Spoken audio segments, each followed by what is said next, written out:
अगर मेरी बॉडी के अंदर हाइड्रोजन बॉन्डिंग ना होती तो मैं आज जिंदा ना होता, हम में से कोई भी जिंदा ना होता। अल्फाज छोटे हैं लेकिन बात बहुत गहरी है। मेरी बॉडी ट्रिलियंस ऑफ सेल से बनी है, लाखों करोड़ों अरबों खरबों सेल से बनी है। हर सेल का सेंट्रल पार्ट होता है बड़ा इंपॉर्टेंट, न्यूक्लियस उसका नाम बोलते हैं। उस न्यूक्लियस के अंदर डीएनए होता है, आरएनए होता है। उस डीएनए के दो स्टैंड होते हैं और उन दोनों स्टैंड को आपस में जोड़ने वाली जो फोर्स है वो हाइड्रोजन बॉन्ड ही होती है। अगर उनके दरमियान में हाइड्रोजन बॉन्डिंग ना हो तो डीएनए के स्टैंड नहीं बनेंगे, और वो अगर आपस में नहीं जुड़ेंगे तो फिर हमारा डीएनए नहीं होगा, सेल भी नहीं होगा, तो हमारी बॉडी भी नहीं होगी, तो इंसान एग्जिस्ट नहीं करेंगे। इसका मतलब ये हुआ हाइड्रोजन बॉन्डिंग हमारी बॉडी के इंपॉर्टेंट पार्ट के अंदर घुसी हुई है। ना सिर्फ वहां तक, बल्कि हमारी बॉडी में ऑलमोस्ट 70% वाटर होता है और वो सारे के सारे वाटर के मॉलिक्यूल आपस में हाइड्रोजन बॉन्डिंग बना के बैठे हुए। और आप लोगों ने अभी भी देखा, अगर हम वाटर के मॉलिक्यूल में हाइड्रोजन बॉन्डिंग को निकाल दें, अब निकाल दे, तो वाटर का बॉइलिंग पॉइंट 100 की बजाय वो 10 डिग्री पे चला जाए, 5-10 डिग्री पे चला जाए। हम रूम टेम्परेचर पे अगर बैठे हो 37 डिग्री पे, 25 डिग्री पे, 30 डिग्री पे बैठे हो, हमारी बॉडी में से सारा पानी इवेपोरेट कर जाए, और सारा पानी इवेपोरेट कर जाएगा, हम एग्जिस्ट नहीं करेंगे। हमारी बॉडी में जितने भी एंजाइम्स हैं वो सारे एक्वस मीडियम में काम करते हैं, वो उनको पानी चाहिए, और अगर वाटर में हाइड्रोजन बॉन्डिंग नहीं होगी तो पानी भी नहीं होगा, हमारी बॉडी में से पानी इवेपोरेट कर जाएगा, तो फिर हमारी बॉडी ड्राई हो जाएगी, हम डिहाइड्रेट हो जाएंगे, एंजाइम काम नहीं करेंगे। एंजाइम काम नहीं करेंगे, हमारी बॉडी के रिएक्शन मिलियंस टाइम स्लो हो जाएंगे, हम सबकी डेथ हो जाएगी। इसका मतलब यह हुआ हाइड्रोजन बॉन्डिंग बायोलॉजिकल लिहाज से बहुत इंपॉर्टेंट है। अगर हम सर्दियों की बात करते हैं, सर्दियों में मोस्टली टेम्परेचर कम हो जाता है, हमारा वाटर फ्रीज हो जाता है, वो आइस में चेंज हो जाता है, आइस का स्ट्रक्चर हेक्सागोनल बन जाता है, और उस स्ट्रक्चर की खूबसूरती चेक करने के लिए आप चेक करो उसमें हाइड्रोजन बॉन्डिंग बनती है। आइस के मॉलिक्यूल के दरमियान में हाइड्रोजन बॉन्डिंग बनती है, जिसकी वजह से उसके मॉलिक्यूल में अच्छी किस्म की पैकिंग हो जाती है, और मॉलिक्यूल के दरमियान में उसमें एम्प्टी स्पेसेस आ जाती हैं, जिसकी वजह से आइस पानी पे तैरना शुरू कर देती है। इसके अलावा मेरे बाल सीधे हैं, स्ट्रेट बाल हैं, मेरे दोस्त के बाल कर्लिंग है, मतलब घुंघरियाले बाल हैं। अब मेरे बाल प्रोटीन के हैं, उसके बाल भी प्रोटीन के हैं, तो मेरे स्ट्रेट क्यों है, उसके घुंघरियाले क्यों हैं? अब ये बात को एक्सप्लेन करने के लिए मैं ये बोलूंगा, मेरे बालों में हाइड्रोजन बॉन्डिंग कम है, उसके बालों में हाइड्रोजन बॉन्डिंग बहुत ज्यादा है, और जब हाइड्रोजन बॉन्डिंग ज्यादा होगी तो बाल घुंघरियाले हो जाएंगे, वो कर्लिंग हो जाते हैं। फिर हम सेट्रेटर को इस्तेमाल करते हैं, आमतौर पर सेट्रेटर यूज करते हैं, वो गर्म करता है, हमारे बालों को हीट प्रोवाइड करता है, तो बालों के दरमियान में जितनी भी हाइड्रोजन बॉन्डिंग होती है सारी टूट जाती है। जब हाइड्रोजन बॉन्डिंग निकल जाएगी, टूट जाएगी, तो बाल सीधे हो जाएंगे। तो मतलब ना सिर्फ हाइड्रोजन बॉन्डिंग सिर्फ पढ़ने की हद तक, बल्कि हमारी डेली लाइफ के अंदर हाइड्रोजन बॉन्डिंग हर जगह पे इस्तेमाल हो रही है। आइए हम उसी हाइड्रोजन बॉन्डिंग को पढ़ते हैं, हाइड्रोजन बॉन्डिंग है क्या। वेलकम बैक बच्चों, दिस इज अली हमजा, मैं हूं अपना केमिस्ट्री टीचर और आप लोग देख रहे हैं मेरा यूट्यूब चैनल केमिस्ट्री फन। आज हम बात करेंगे, नया टॉपिक है हाइड्रोजन बॉन्डिंग का। हाइड्रोजन बॉन्डिंग इन सारे मॉलिक्यूल्स में होती है, लेकिन स्टार्ट करते हैं हाइड्रोजन बॉन्डिंग होती क्या है। चलिए let's suppose this is a water molecule and यहाँ पे ऑक्सीजन, यहाँ पे हाइड्रोजन, यहाँ पे hydrogen. This is a water molecule, this is also A water molecule and this is also A water molecule. मैंने आप लोगों के सामने कुछ वाटर के मॉलिक्यूल ड्रा कर दिए। सिमिलरली यहाँ पे वाटर का मॉलिक्यूल है, सिमिलरली यहाँ पे भी वाटर का मॉलिक्यूल है। अब इस वाटर के मॉलिक्यूल के अंदर इस हाइड्रोजन पे आता है पार्शियल पॉजिटिव चार्ज, इस पे आता है partial negative charge due to the presence of electronegativity difference. इस ऑक्सीजन के और हाइड्रोजन के दरमियान में इलेक्ट्रॉन का पेयर होता है जो इन्होंने आपस में शेयर किया होता है। ऑक्सीजन की उस इलेक्ट्रॉन को खींचने की पावर ज्यादा है, सो ऑक्सीजन में पार्शियल नेगेटिव चार्ज आएगा, इसकी पावर कम है, सो पार्शियल पॉजिटिव चार्ज आएगा। सिमिलरली यहाँ पे भी पार्शियल पॉजिटिव चार्ज आएगा, हाइड्रोजन पे पार्शियल पॉजिटिव चार्ज आता है, ऑक्सीजन पे पार्शियल नेगेटिव चार्ज आता है।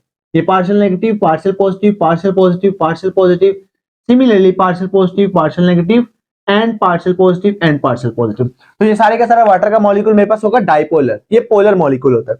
अब इस मॉलिक्यूल में होता क्या है, ये partial positive charge partial negative charge के दरमियान में फोर्स ऑफ अट्रैक्शन क्रिएट हो जाती है। सिमिलरली यहाँ पार्शियल पॉजिटिव पार्शियल नेगेटिव के दरमियान में फोर्स ऑफ अट्रैक्शन क्रिएट हो जाती है।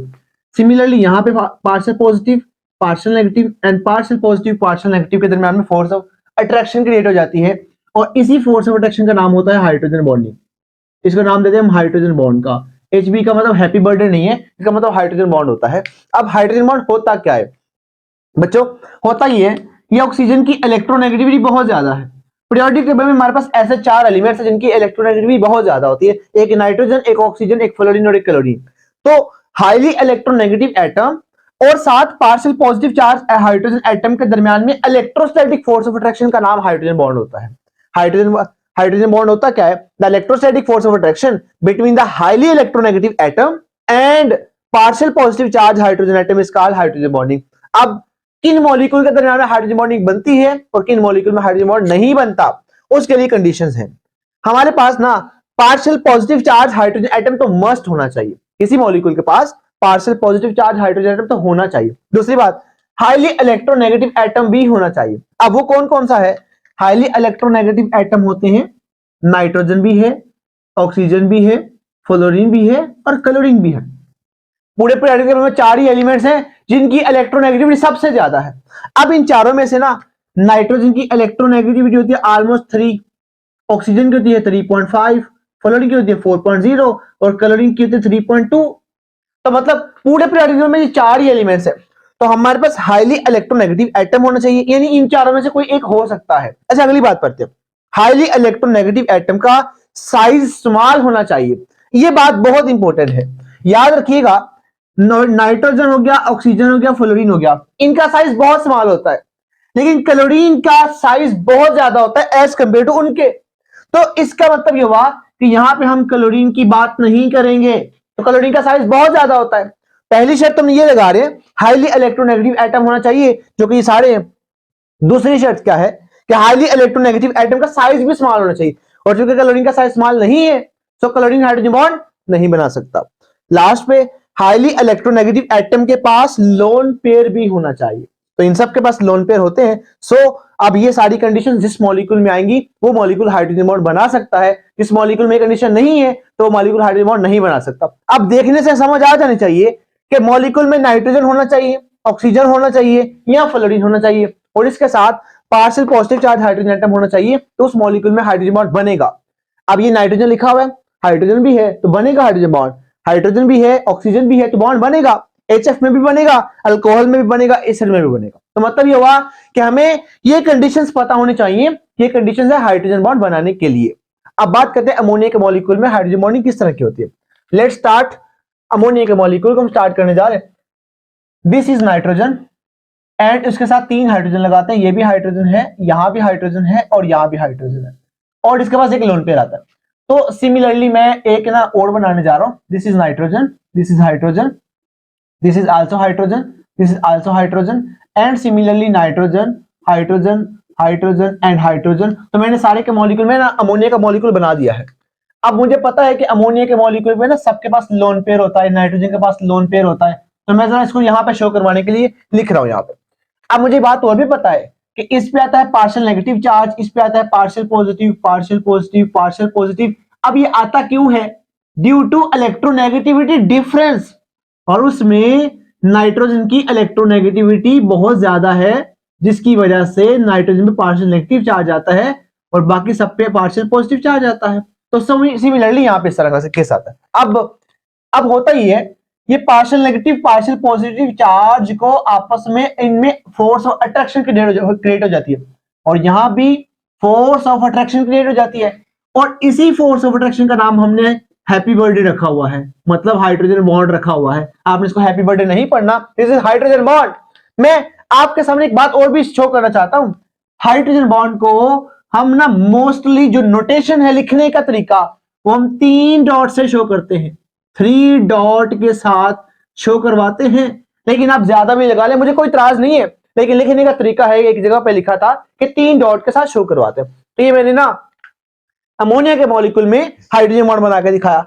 इसमें पहली शर्त क्या है? Partial positive charge hydrogen atom होना चाहिए, जो कि इसके पास है। दूसरी शर्त हाईली इलेक्ट्रोनेगेटिव, इन तीनों में से कोई हो, तो नाइट्रोजन है। चौथी बात, हमारे पास ना उसका साइज भी स्मॉल हो, मुझे पता है नाइट्रोजन का साइज स्मॉल होता है। और चौथी बात, जो हाईली इलेक्ट्रोनेगेटिव एटम है उसके पास लोन पेयर होना चाहिए, तो मुझे नाइट्रोजन के पास लोन पेयर नजर आ रहा है। अब इस लोन पेयर का यहां पे फंक्शन क्या है? हमारे ना हम मानते हैं किसी जगह पे, हम ये भी मानते हैं कि ये लोन पेयर होता इसलिए है क्योंकि ये लोन पेयर इस हाइड्रोजन को ट्रांसफर करता है, और ट्रांसफर करके यहां पे कोऑर्डिनेट कोवलेंट बॉन्ड बनाता है। हम बात का हाइड्रोजन बॉन्ड को ये भी मानते हैं कि hydrogen bond is a coordinate covalent bond, is a type of coordinate covalent bond. तो हम उसके लिए हम लोन पेयर की बात करते हैं। तो मॉलिक्यूल के पास लोन पेयर होना चाहिए ताकि वो पार्शियल पॉजिटिव चार्ज हाइड्रोजन को लोन पेयर ट्रांसफर करे और कोऑर्डिनेट कोवलेंट बॉन्ड बनाए। तो इसके अलावा एक बात तो ये होगी, दूसरी बात ये भी समझते हैं, इस पे आएगा पार्शियल नेगेटिव चार्ज, इस पे आता है पार्शियल पॉजिटिव चार्ज। तो partial negative partial positive charge के दरमियान में अगर फोर्स ऑफ अट्रैक्शन आती है, उसको तो डाइपोल डाइपोल मोमेंट का नाम दिया हुआ है, डाइपोल डाइपोल फोर्सेस का नाम दिया हुआ हमने। तो मतलब ये हुआ, ये फोर्स क्या है, ये समवट डाइपोल डाइपोल फोर्सेस की तरह की भी है और ये कोऑर्डिनेट कोवेलेंट बॉन्ड की तरह का भी है। अब फाइनल क्या है, फाइनल हाइड्रोजन बॉन्ड क्या है, डाइपोल डाइपोल फोर्स है या कोऑर्डिनेट कोवेलेंट बॉन्ड है, इसका फैसला हम बाद में करते हैं। चलिए अगली बात करते हैं। ये अमोनिया का मॉलिक्यूल है, this is a water molecule, इनमें हाइड्रोजन बॉन्डिंग होती है। अब बात करते हैं एचएफ के मॉलिक्यूल की। एचएफ के मॉलिक्यूल के अंदर this is the molecule of H and F, and यहां पे है मेरे पास HF हो गया और ये भी है मेरे पास H एंड F है। Similarly this is HF, similarly this is HF। तो मैंने HF के काफी सारे मॉलिक्यूल्स बना दिए। अब होता यहां पे ये है, इस पे आता है partial positive charge, partial negative charge, partial negative charge, partial positive, partial negative, partial positive, partial negative, partial positive, partial negative and partial positive charge. अब इसमें ना ये partial positive charge partial negative को अट्रैक्ट करेगा तो इसमें hydrogen bond बनेगा, ये भी अट्रैक्शन करेगा, इसमें हाइड्रोजन बॉन्ड बन जाएगा, ये भी अट्रैक्शन करेगा, इसमें हाइड्रोजन बॉन्ड बनेगा, ये भी अट्रैक्ट करेगा, इसमें हाइड्रोजन बॉन्ड बनेगा। ये सारे मॉलिक्यूल्स के दरमियान में हाइड्रोजन बॉन्ड बनेगा। अब इस मॉलिक्यूल का जो स्ट्रक्चर बनता है वो बनता है जिगजैग, वो बनता है जिगजैग, ये इसका स्ट्रक्चर बनता है। अब इस केस में ना मॉलिक्यूल का स्ट्रक्चर जिगजैग बन गया। अब इस मॉलिक्यूल के अंदर ना this is a highly electronegative atom और this is also a highly electronegative atom. तो अब हाईली इलेक्ट्रोनेगेटिव एटम के दरमियान में जब हाइड्रोजन बॉन्ड बनेगा ना तो इसका जो हाइड्रोजन बॉन्ड होता है ना वो स्ट्रॉन्गेस्ट बनता है। जो HF के मॉलिक्यूल में बॉन्ड बनता है वो वेरी स्ट्रॉन्ग बॉन्ड बनता है। एक बात याद कर लें कि अगर किसी मॉलिक्यूल के अंदर हाईली इलेक्ट्रोनेगेटिव एटम की इलेक्ट्रोनेगेटिविटी जितनी ज्यादा होती जाएगी उतना हमारा बॉन्ड स्ट्रॉन्ग होता जाएगा, उतना ही हमारा बॉन्ड या हाइड्रोजन बॉन्ड वो स्ट्रॉन्ग होता जाएगा। तो हाइड्रोजन बॉन्ड की स्ट्रेंथ डिपेंड करती है कि आपके पास हाईली इलेक्ट्रोनेगेटिव एटम की इलेक्ट्रोनेगेटिविटी कितनी है। तो मुझे पता है पूरे पीरियोडिक टेबल में सबसे ज्यादा इलेक्ट्रोनेगेटिविटी फ्लोरीन की है, तो सबसे ज्यादा इसकी है, तो इसका बॉन्ड सबसे ज्यादा स्ट्रॉन्ग बनेगा। मैं आपसे ना एक बात और भी डिस्कस करता हूं। This is HF, this is HCl, this is HBr and this is HI। मैं इसकी तरह बात करने जा रहा हूं। मैं hydrofluoric acid, hydrochloric acid, hydrobromic acid and hydroiodic acid, तो मतलब ये सारे के सारे एसिड हैं। अब ना एसिड के बारे में कुछ बातें मैं बात बोलता हूं, वो बात ये है कि जो एसिड्स होते हैं, एसिड वो होते हैं जो H आयन को लूज करे according to Arrhenius concept. Acid वो होता है जो H आयन को लूज करे। अब इन सबके पास H आयन है, they can lose H ion to form conjugate base like fluoride, chloride, bromide and iodide. तो ये सारे के सारे H आयन को लूज कर सकते हैं। अब अगर ये लूज कर सकते हैं, दे आर ऑल एसिड्स। अब एसिड अच्छा वो होता है जो H आयन को जल्दी लूज करे। तो अब इनमें से कौन जल्दी लूज करेगा ताकि अच्छा एसिड बने? तो मैं ना एक बात बोलने जा रहा हूं। मुझे पता है कि यहां पे ये जो हाइड्रोजन बॉन्ड बनाता है और इस हाइड्रोजन बॉन्ड के अंदर ना ये जो हाइड्रोजन एटम है, पार्शियल पॉजिटिव चार्ज हाइड्रोजन, ये तो दो हाईली इलेक्ट्रोनेगेटिव एटम के दरमियान फंस चुका है, तो इसको निकलना यहां पे बहुत मुश्किल है। और अगर ये यहां से नहीं निकल सकता तो मतलब HF का मॉलिक्यूल ये स्ट्रॉन्ग एसिड तो ना हुआ। स्ट्रॉन्ग एसिड वो होता है जो H आयन को जल्दी लूज करेगा, लेकिन HF के मॉलिक्यूल में hydrogen atom, partial positive charge hydrogen atom, दो हाईली इलेक्ट्रोनेगेटिव एटम के सेंटर में इंट्रैप हो जाएगा, फंस जाएगा, नहीं निकल पाएगा। और अगर ये नहीं निकलेगा जल्दी तो मतलब ये हुआ कि ये हमारा एसिड क्या होगा, वीक होगा। तो मतलब मैं लिख देता हूं ये एसिड तो है लेकिन कौन सा है, वीक एसिड है। तो अब ये HCl है, HCl के अंदर HF के मुकाबले में बॉन्डिंग वीक होती है। मैं हाइड्रोजन बॉन्डिंग का नाम नहीं ले रहा, bonding dipole dipole force week होती है। तो HBr के अंदर और वीक होती है, HI के अंदर और वीक होती है। चूंकि इन सब के अंदर इलेक्ट्रोनेगेटिविटी सबसे ज्यादा फ्लोरीन की है, उसके बाद क्लोरीन की, फिर ब्रोमीन की, फिर आयोडीन की, तो सबसे ज्यादा स्ट्रॉन्ग हाइड्रोजन बॉन्ड जो बनता है वो फ्लोरीन का बनता है। हाइड्रोजन बॉन्ड स्ट्रॉन्ग बनेगा लेकिन एसिड क्या है, वीक है। अब इसके दरमियान में जो अट्रैक्शन होती है, अट्रैक्शन होती है वो बहुत वीक होती है। और अगर अट्रैक्शन वीक है तो ये आसानी से हाइड्रोजन को लूज कर देगा। तो मतलब फिर ये हमारा फिर क्या हुआ, ये हमारा स्ट्रॉन्ग एसिड होगा। This is a strong acid. तो मैं ना दो बातों को कंफ्यूज नहीं करना। HF के मॉलिक्यूल में सबसे ज्यादा स्ट्रॉन्ग हाइड्रोजन बॉन्ड बनता है। HF के मॉलिक्यूल में, HF के मॉलिक्यूल में सबसे ज्यादा स्ट्रॉन्ग हाइड्रोजन बॉन्ड बनता है। और दूसरी बात, इसका ये सबसे वीक एसिड है, ये वीक एसिड है और हाइड्रोजन बॉन्ड स्ट्रॉन्ग बनता है। और वीक एसिड इसलिए है क्योंकि H को जल्दी लूज नहीं करता, तो स्ट्रॉन्ग एसिड इसलिए, और स्ट्रॉन्ग हाइड्रोजन बॉन्ड इसलिए क्योंकि हाइड्रोजन इसके अंदर फ्लोरीन आता है, उसकी इलेक्ट्रॉन भी सबसे ज्यादा है। चलो ये मॉलिक्यूल हो गया HF के बारे में। अब बात करते हैं अल्कोहल के मॉलिक्यूल में किस तरह का केस होता है। अल्कोहल का मॉलिक्यूल का जनरल स्ट्रक्चर होता है R and O and H। Similarly हम यहां पे लिख देते हैं R and O and H, similarly R O और H, एंड यहां पे भी R O and H। ये सारे मॉलिक्यूल अल्कोहल के ही हैं। अच्छा, इसमें ना इस पे आता है partial positive charge, partial negative charge, partial negative, partial positive, partial negative, partial positive, partial negative, partial positive. अब पार्शियल पॉजिटिव और पार्शियल नेगेटिव के दरमियान में फोर्स ऑफ अट्रैक्शन आ जाती है, यहां भी फोर्स ऑफ अट्रैक्शन आ जाएगी, यहां भी फोर्स ऑफ अट्रैक्शन आएगी, तो इन सबके दरमियान में हाइड्रोजन बॉन्ड बनेगा। तो अब ये सारे के सारे आपस में मिसिबल होते हैं और इनमें हाइड्रोजन बॉन्ड बनता है। सिमिलरली एसिड की अगर बात करें ना, तो मैं इसमें से ना एसिड का एक फार्मूला लिख देता हूं, R C double bond O and OH। मैं इस एसिड को जरा ऐसे लिखने जा रहा हूं, this is R, this is C double bond O, this is O and यहाँ पे H। फिर मैं लिख देता हूं, यहाँ पे C है, यहाँ पे R, फिर यहाँ पे डबल बॉन्ड O, फिर O और यहाँ पे H। मैंने दो एसिड आपके सामने लिखे हैं, सिर्फ इसी एसिड को मैंने लिखने का तरीका चेंज किया है। अब इस पे पार्शियल पॉजिटिव, पार्शियल नेगेटिव, इस पे पार्शियल नेगेटिव, इस पे पार्शियल पॉजिटिव, इस पे, और यहाँ पे आएगा पार्शियल नेगेटिव।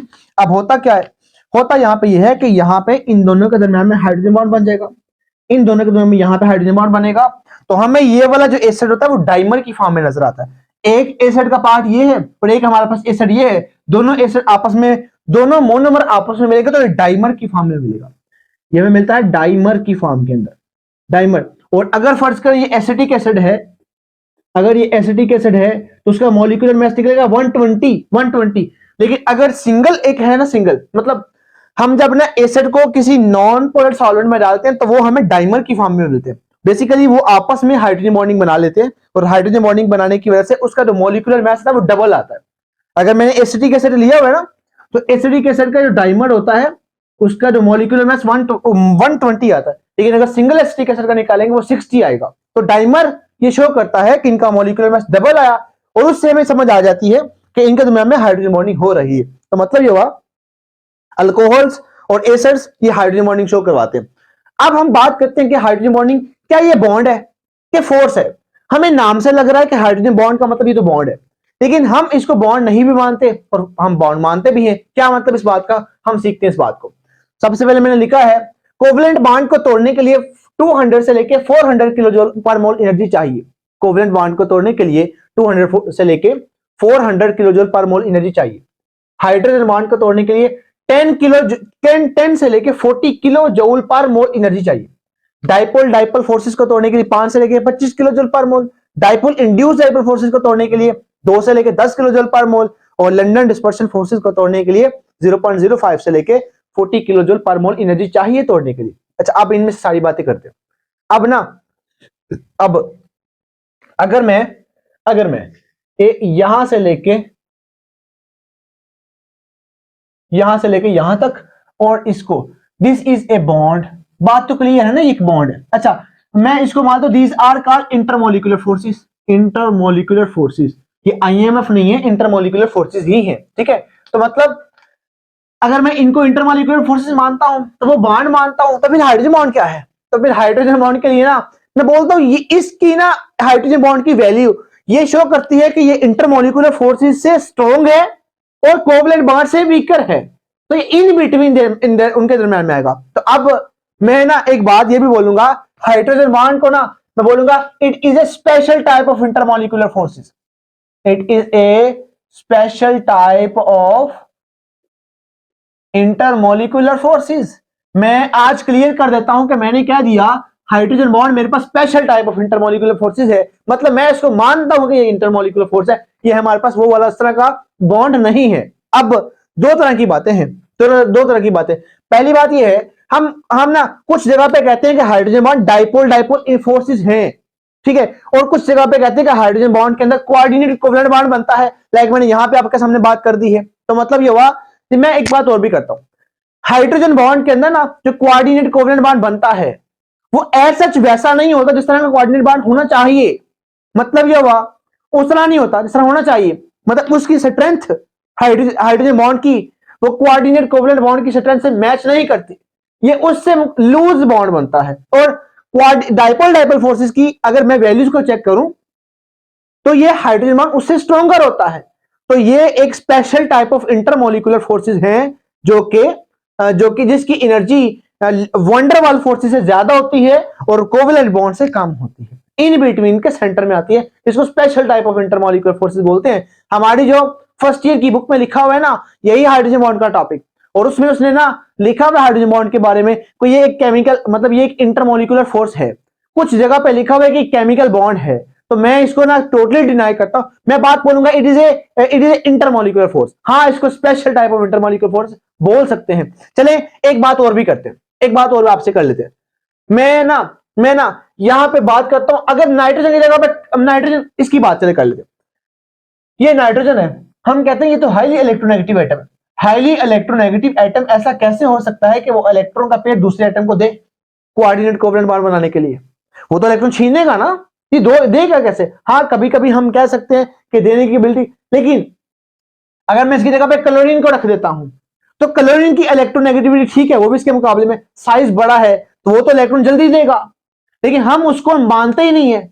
मतलब मैं अगर इसको प्योरली कोऑर्डिनेट कोवेलेंट बॉन्ड मानूं ना, तो फिर मैं क्लोरीन को भी उठा के रखूंगा, मैं बोलूंगा वो भी हाइड्रोजन बॉन्ड बना रहा है, क्योंकि वो कोऑर्डिनेट कोवेलेंट बॉन्ड अच्छा बना लेगा, वो जल्दी दे देगा इलेक्ट्रॉन, तो ये उसके मुकाबले में जल्दी नहीं देते। तो मैं ऐसे बोलना चाहूंगा, लेकिन होता यहां पे ना, मैं इसको कोऑर्डिनेट कोवेलेंट बॉन्ड प्रॉपर मान ही नहीं रहा।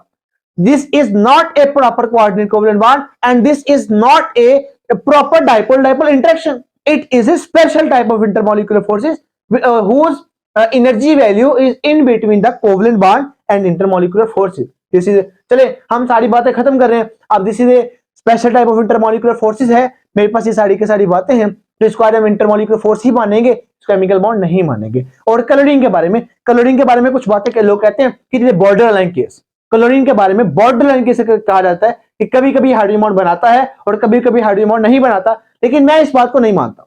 मैं इस बात से इसलिए नहीं मानता, हमारी फर्स्ट ईयर की बुक है केमिस्ट्री की, और उसमें ना वो स्नावला साहब ने लिखी है, और हमारी बीएससी की बुक है वो भी स्नावला साहब ने लिखी है, और बीएससी की बुक में स्नावला साहब ने क्लियर कट लिख दिया हुआ है कि क्लोरीन हाइड्रोजन बॉन्डिंग नहीं बनाता due to its larger size, लेकिन फर्स्ट ईयर की बुक में लिखा हुआ है कि it is a border line case. लेकिन बात दोनों राइटर में सेम है, राइटर सेम है, और बात वहां पे केमिकली वहां पे कुछ मिस्टेक है फर्स्ट ईयर की बुक में, हमें उसको उस तरह से नहीं देखना। हाँ, आप अपनी बुक को जरा देखिएगा, क्योंकि फर्स्ट ईयर की बुक वालों का ना पेपर जो आता है वो बुक से ही आता है, इसलिए हमें थोड़ा बहुत वहां से देखना होता है। आप लोग जरा ये माइंड में बिठा लें क्लोरीन हाइड्रोजन बॉन्डिंग नहीं बनाता। हाँ, आपने बुक वाली स्टेटमेंट भी ध्यान में बिठानी है कि वो बॉर्डर लाइन केस है, ठीक है। चले ओवरऑल बातें हो गई, अब हम बात करते हैं applications of the hydrogen bonding. अब हाइड्रोजन बॉन्डिंग कहां-कहां इस्तेमाल होती है, अब उसके बारे में बात करते हैं। एक बात आप लोग पहले याद कर लें, तो याद कर लीजिएगा कि मेरे पास ना this is the molecule of HF, और HF का जो बॉइलिंग पॉइंट होता है वो हमें मिलता है 19.9 डिग्री सेल्सियस। मैं मॉलिक्यूल की बात कर देता हूं, मेरे पास है वाटर का मॉलिक्यूल है, H2O है, इसका बॉइलिंग पॉइंट आता है वो आता है 100 डिग्री सेल्सियस। मैं बात करता हूं NH3 का मॉलिक्यूल है, उसका बॉइलिंग पॉइंट आता है -33.3 डिग्री सेल्सियस। ओके, मैं आपसे बात करता हूं this is the molecule of HCl, उसका बॉइलिंग पॉइंट आता है -85.5 डिग्री सेल्सियस। अगर क्लोरीन हाइड्रोजन बॉन्डिंग बनाता तो क्लोरीन का बॉइलिंग पॉइंट इन सब से कम ना आता, तो क्लोरीन का बॉइलिंग पॉइंट इन सबसे बहुत कम है, और अगर हाइड्रोजन बॉन्डिंग बनाता तो इसका बॉइलिंग पॉइंट पहले से मुकाबले में ज्यादा होना चाहिए था, क्योंकि हम बोलते हैं कि हाइड्रोजन बॉन्डिंग जिस मॉलिक्यूल में होती है उसका बॉइलिंग पॉइंट पहले के मुकाबले में ज्यादा हो जाता है। चलिए अगली बात, अब मैंने आपको कहा कि जो फ्लोरीन का हाइड्रोजन बॉन्ड है वो ज्यादा स्ट्रॉन्गर होता है as compare to oxygen, as compare to nitrogen. तो मैं इसकी स्ट्रेंथ ऑफ हाइड्रोजन बॉन्ड का बता रहा हूं। सबसे ज्यादा स्ट्रॉन्गर बॉन्ड हाइड्रोजन का फ्लोरीन में बनता है, फिर ऑक्सीजन का नंबर आता है, फिर नाइट्रोजन का नंबर आता है। लेकिन यहां पे बात थोड़ी डिफरेंट है। अब चेक करें, HF का मॉलिक्यूल का बॉइलिंग पॉइंट 19.9 डिग्री है और इसका 100 है और इसका -30, तो ये तो उल्टा हो गया ना। तो मतलब ये ट्रेंड बन गया है कि बॉइलिंग पॉइंट वाटर का सबसे ज्यादा है उसके बाद HF का नंबर आ रहा है, उसके बाद NH3 का नंबर आ रहा है। तो ये तो बात उल्ट हो गई है। हम ऊपर तो कह रहे हैं कि HF के मॉलिक्यूल का बॉइलिंग पॉइंट ज्यादा होना चाहिए, वाटर का कम होना चाहिए, लेकिन इसमें एक बात और भी है। वो बात क्या है? वो बात ये है बच्चों, जो वाटर का मॉलिक्यूल है ये एक मॉलिक्यूल 2 हाइड्रोजन बॉन्ड बना सकता है, और इसका एक मॉलिक्यूल सिर्फ एक ही हाइड्रोजन बॉन्ड बना सकता है, इसका मॉलिक्यूल भी सिर्फ एक हाइड्रोजन बॉन्ड बना सकता है। क्योंकि वाटर के मॉलिक्यूल में हाइड्रोजन बॉन्ड की तादाद ज्यादा है, सो वाटर का बॉइलिंग पॉइंट HF के मुकाबले में ज्यादा आता है। अदरवाइज वाटर का बॉइलिंग पॉइंट HF के मुकाबले में कम ही होना चाहिए था, लेकिन due to the presence of 2 hydrogen bond water के मॉलिक्यूल का बॉइलिंग पॉइंट होता है 100 डिग्री सेल्सियस। अब अगली बात करते हैं। मैं यहां पे लिख देता हूं कि मेरे पास ना H2O, H2S एंड H2SE। मैं पीरियोडिक टेबल अगर लिखना चाहूं तो उसमें ना मैं यूं बताऊंगा, मेरे पास ना ऑक्सीजन है, सल्फर है, सेलेनियम है, तो ये ग्रुप नंबर है मेरे पास 6 वाला।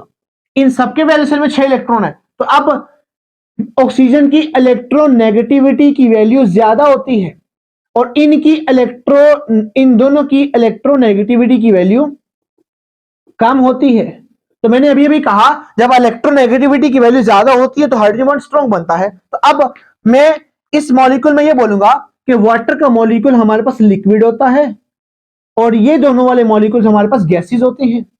तो अब हमें रीजन बतानी है, क्योंकि हमारे पास ये ऑक्सीजन, सल्फर, सेलेनियम, तो ये तीनों हमारे पास एक ही ग्रुप के मेंबर हैं और तीनों के हमने हाइड्राइड बनाए हैं। तो वाटर इज ए लिक्विड और ये दोनों हमारे पास गैसेस हैं। वाई? तो हम ये बात बोलेंगे क्योंकि इसमें हमारे पास ऑक्सीजन आएगा और ऑक्सीजन की En की वैल्यू बहुत ज्यादा होती है, और जब इलेक्ट्रोनेगेटिविटी की वैल्यू ज्यादा होती है then definitely hydrogen bond strong बनेगा, स्ट्रॉन्ग हाइड्रोजन बॉन्ड बनेगा। और दूसरी बात, सल्फर और सेलेनियम का इनका तो साइज भी बहुत ज्यादा होता है, और जिसका साइज ज्यादा होता है वो हाइड्रोजन बॉन्ड नहीं बनाता। तो हम बात बोल सकते हैं कि इन दोनों मॉलिक्यूल्स के दरमियान में नो हाइड्रोजन बॉन्ड बनता ही नहीं है। और वाटर के मॉलिक्यूल में 2 हाइड्रोजन बॉन्ड बनते हैं, से इसीलिए वाटर का मॉलिक्यूल हमारे पास लिक्विड होगा और ये वाले हमारे मॉलिक्यूल्स हमारे पास लिक्विड्स नहीं होते। चले नेक्स्ट अगर हम बात कर लें और वो ये है, मैं अगर ना अल्कोहल की बात करूं तो अल्कोहल जो है ना उनका बॉइलिंग पॉइंट ज्यादा होता है एज कंपेयर टू अल्केन्स के। मैं सिंपली ये बात बोलना चाहूंगा, मेरे पास ना फर्ज करें CH3 है एंड OH है, या C2H5 एंड OH की बात कर ले, तो ये मेरे पास अल्कोहल है, तो ये इनका करस्पॉन्डिंग अल्केन लिख लेते हैं, CH4, C2 एंड H6। ये दोनों मेरे पास गैसेस हैं और ये दोनों मेरे पास लिक्विड्स हैं। अब ये लिक्विड क्यों है और वो गैसेस क्यों है, उसके रीजन क्या है बच्चों? होता यूं है कि ये दोनों के दोनों हाइड्रोजन बॉन्ड बना सकते हैं, और जब ये हाइड्रोजन बॉन्ड बनाते हैं तो ये लिक्विड्स हो सकते हैं, और ये हमारे पास गैसेस इसलिए है क्योंकि ये हाइड्रोजन बॉन्ड नहीं बनाते। तो जिस मॉलिक्यूल में हाइड्रोजन बॉन्ड बनेगा उस मॉलिक्यूल का डेफिनेटली मेल्टिंग और बॉइलिंग पॉइंट ज्यादा होगा, जिस मॉलिक्यूल में हाइड्रोजन बॉन्ड नहीं बनेगा उसका मेल्टिंग और बॉइलिंग पॉइंट कम होगा। सो ये फिजिकली लिक्विड होते हैं और वो फिजिकली क्या होते हैं? गैसेस होते हैं। चले इसके अलावा ना हम अगर बात करें तो मेरे पास ना ये हाइड्रोकार्बन हैं, तो hydrocarbon they are not soluble in water, वो पानी में हल नहीं होते हाइड्रोका। और किस लिए हल नहीं होते? बिकॉज इसमें नो हाइड्रोजन बॉन्ड, इसमें हाइड्रोजन बॉन्ड नहीं बनता, नो हाइड्रोजन बॉन्ड नहीं बनेगा, तो फिर इसके मतलब ये आपस में सॉल्युबल भी नहीं होंगे। डिसोसिएशन की बात करते हैं और एसोसिएशन की बात करते हैं। बच्चों डिसोसिएशन में ना हम ये बात बोलेंगे कि जब हमारे पास मॉलिक्यूल आता है ना HF का मॉलिक्यूल, तो HF के मॉलिक्यूल का स्ट्रक्चर मैंने यहां पे बनाया। तो HF के मॉलिक्यूल में होता यहां पे ये है कि जब ये HF का मॉलिक्यूल निकल अलग करने की कोशिश करते हैं ना, तो फ्लोरीन और हाइड्रोजन का आपस में हाइड्रोजन बॉन्ड इतना स्ट्रॉन्ग होता है कि फ्लोरीन हाइड्रोजन का, तो ये HF के मॉलिक्यूल की हम बात करते हैं, तो ये HF का मॉलिक्यूल है और ये फ्लोरीन है। तो फ्लोरीन और हाइड्रोजन के दरमियान में हाइड्रोजन बॉन्ड इतना स्ट्रॉन्ग होता है कि तो ये फ्लोरीन हाइड्रोजन के साथ अटैच हो जाता है। तो हमारे पास जो आमतौर पे ये बनता है ना, तो बनेगा H2F और नेगेटिव होता है, इस तरह का केस है। ये है मेरे पास मॉलिक्यूल H और F का। तो HF के मॉलिक्यूल में ना ये HF का तो बॉन्ड बना होता है, तो ये फ्लोरीन आता है तो ये हाइड्रोजन के साथ बॉन्ड बनाने की कोशिश करता है, तो इस तरह का केस बन जाता है। इस मॉलिक्यूल का ये वाला फार्मूला बनेगा। तो हमें बाज औकात इनके साल्ट मिलते हैं, वो साल्ट मिलता है KH&F2, ये साल्ट मिलता है। और हमारे पास ना कभी भी KH&Cl2, कभी भी KHBr2, कभी भी ये दोनों साल्ट नहीं मिलते। हमें आमतौर पे ये वाला साल्ट मिलता है और ये साल्ट नहीं मिलते। अब अगर ऊपर वाला साल्ट मिल रहा है तो वो इस बात की इंडिकेशन है कि हाइड्रोजन और फ्लोरीन के दरमियान में हाइड्रोजन बॉन्ड इतना स्ट्रॉन्ग होता है कि वो आपस में इकट्ठे मिल जाते हैं, और इकट्ठे मिलने के साथ वो इस तरह का एक आयन बना देते हैं और फिर उसका साल्ट बन जाता है। लेकिन क्लोरीन के दरमियान में और ब्रोमीन के दरमियान में हाइड्रोजन बॉन्ड नहीं बनता, और अगर हाइड्रोजन बॉन्ड नहीं बनता तो इसका मतलब फिर वो इस तरह का आयन नहीं बनाएगा और ना ही इस तरह का साल्ट बनेगा। ये इस बात की इंडिकेशन है क्लोरीन हाइड्रोजन बॉन्ड नहीं बनाता। एसोसिएशन की अगर बात करें तो उसका मतलब ये है मेरे पास एक एसिड होगा, और इस एसिड के अंदर मैं यहां पे लिख देता हूं RC⸻O, यहां पे R। तो ये मेरे पास एक एसिड ले लिया, और ये एसिड करते क्या है, इस पे आता है partial positive charge, partial negative charge, partial positive, partial negative, इन दोनों के दरमियान में हाइड्रोजन बॉन्ड बनता है। और जब हाइड्रोजन बॉन्ड बनता है तो ये एक डाइमर की फॉर्म में आता है, डाइमर की फॉर्म में। और ये डाइमर किसकी खूबसूरती है, ये हाइड्रोजन बॉन्ड की ही वजह से आता है, उसकी खूबसूरती की, ये सारा कुछ इस वजह से आता है। और इसकी वजह से इसका मॉलिक्यूलर मास डबल हो जाता है, इसका मॉलिक्यूलर मास डबल हो जाता है। मैं सॉल्युबिलिटी की बात करता हूं तो ये होता ही है, जो अल्कोहल्स होते हैं या मेरे पास जो एसिड्स होते हैं, तो ये सारे के सारे ना सॉल्युबल होते हैं इन वाटर, वो पानी में हल होते हैं। किसकी वजह से होते हैं, due to hydrogen bonding, hydrogen bond की वजह से। अब किस तरह का बॉन्ड बनता है मैं जरा उसको बताता हूं। लाइक मेरे पास है C2 है, H5 है, यहाँ पे OH है, हम वाटर का मॉलिक्यूल बनाते हैं HOH है, फिर C2 H5 एंड OH है, सिमिलरली H एंड O, यहाँ पे H। तो मैंने एक अल्कोहल का मॉलिक्यूल लिखा, एक वाटर का मॉलिक्यूल लिखा, इसमें partial negative, partial positive, partial negative, partial positive, negative positive, negative positive, तो इस तरह केस बनता है।